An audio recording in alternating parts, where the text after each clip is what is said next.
Mais est-ce que ça rapporte de l'argent avoir une galerie d'art? C'est la première fois que j'arrive chez une galeriste, donc on a l'impression d'être dans un petit musée là. Merci, merci. Mais dis-moi, comment on fait pour devenir galériste? Être artiste, c'est bien, c'est une passion, mais si on veut en vivre, il faut que ça devienne un métier. Et un métier, il a des règles.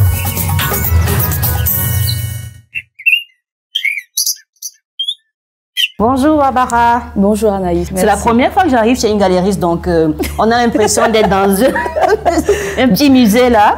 Merci, merci. Mais dis-moi, comment on fait pour devenir galériste? Mon parcours est particulier, c'est vrai que je n'étais pas prédestinée à devenir galeriste. J'ai d'abord commencé à être collectionneuse, donc j'ai toujours, vers la vingtaine, j'ai commencé à vraiment avoir un vrai intérêt pour l'art, plus pour l'art ancien, tout ce qui était masque, bracelets, gants, masque Sénoufo et tout ça. Et puis petit à petit, à la photographie. Donc j'ai été par une collègue qui s'appelait Aurore, qui adorait la photo, et quand on partait pour le travail, par exemple, en milieu rural, elle avait toujours son appareil photo et elle m'a initiée un peu, j'ai commencé à vraiment aimer la photo. Et puis progressivement, j'ai rencontré des artistes, donc des plasticiens qui travaillaient assez bien. Et à force de les côtoyer, on est devenus amis et j'ai compris les challenges, les difficultés que les artistes, surtout de l'Afrique de l'Ouest, parce que c'est là-bas que je vivais à ce moment-là, avaient pour valoriser leur travail. Et je me suis dit, comment est-ce qu'avec mon parcours de businessman, je pouvais justement accompagner les artistes à trouver un chemin, à structurer leur travail et à les accompagner pour avoir justement une vraie carrière. Parce que pour moi, le métier, être artiste, c'est bien, c'est une passion, mais si on veut en vivre, il faut que ça devienne un métier. Et un métier, il a des règles, il doit être structuré, il doit être encadré et respecter certaines règles. Donc c'est un peu comme ça que je suis arrivée, par les circonstances de la vie et aussi par choix de vraiment accompagner la scène créative africaine et soutenir ma communauté. Mais c'est quoi justement ton background? Alors mon background, il est assez varié. Donc j'ai toujours été entrepreneur très tôt, hein, dès l'âge de 22 ans. Avec des associés, on a monté notre première boîte de com au Burkina Faso. Et ensuite, j'ai monté une boîte toute seule de communication pour les projets de développement. Et parallèlement, j'ai toujours eu 2-3 business à côté. Donc tu es burkinabé? Ah, ça c'est une très belle question. Je suis africaine. Alors ma maman est burkinabé ghanéenne et mon papa est centrafricain congolais. Oula, ça, burkinabé, ghanéenne, centrafricain, quel Congo? Congo-Kinshasa. Ok.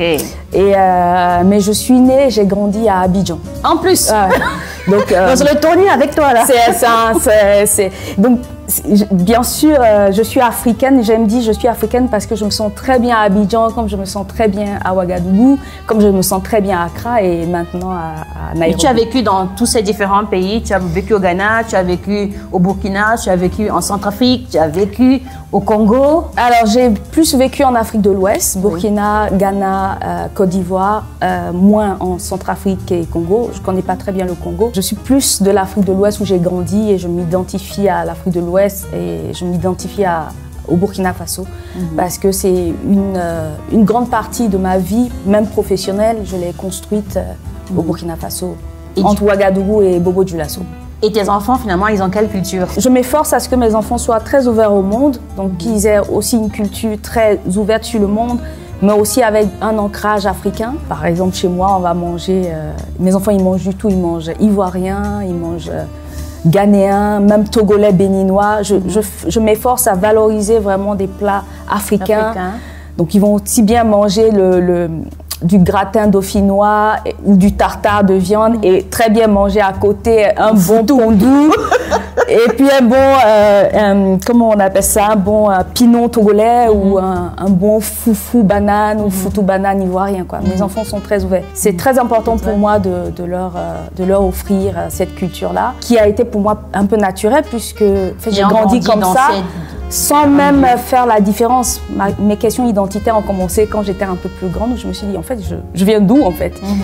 À un moment, j'étais un peu perdue, je ne savais pas trop. Et puis, petit à petit, j'ai accepté cette multiple identité et je me sens africaine. Je suis née et j'ai grandi en Afrique. C'est les voyages après qui m'ont permis de découvrir le monde, mais voilà, j'ai un vrai ancrage africain. Et du coup, d'où est venu ton amour pour l'art? À quel moment tu te rends compte que tu as une grosse affinité, un appel culturel qui t'amène à ouvrir une galerie? Je pense que ça vient vraiment des premières rencontres que j'ai eues avec les artistes. Je me rappelle très bien de ce voyage où j'ai senti que j'avais envie de faire ça. C'était à Bobo-Dioulasso. Donc je vais rencontrer un artiste qui travaillait du bronze et puis on a ce moment très intime où il me parle un peu de son travail et il m'invite un soir à faire fondre le bronze. Et j'ai des poils qui s'irrissent sur tout mon corps, mais une sensation de bien-être assez intense.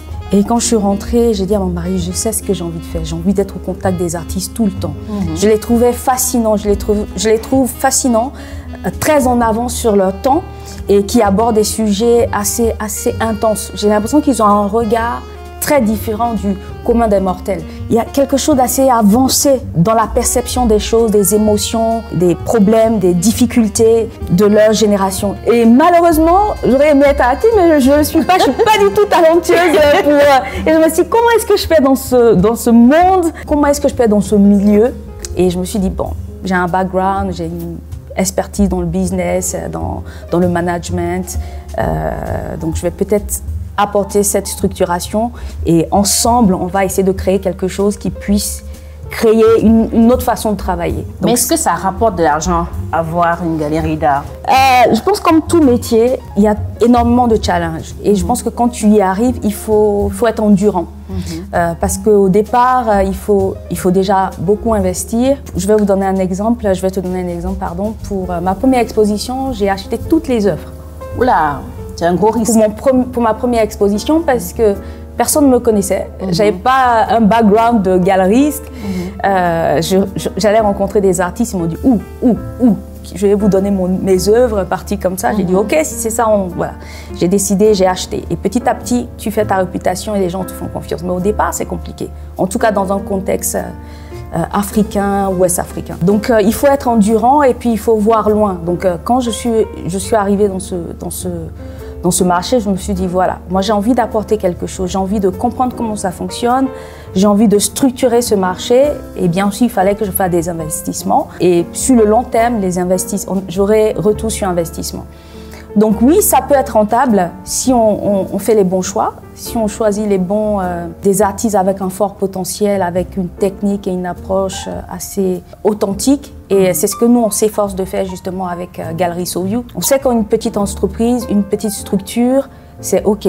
On n'a pas des millions de dollars, mais comment est-ce qu'on peut être plus impactant? C'est vraiment dans la sélection des artistes qu'on accompagne, dans la réputation que nous allons avoir sur le continent, respecter vraiment strictement nos engagements avec les artistes, avec nos partenaires. Et comme ça, on a une réputation, on a une reconnaissance dans le milieu. Et c'est vraiment ce qu'on s'évertue de faire au maximum.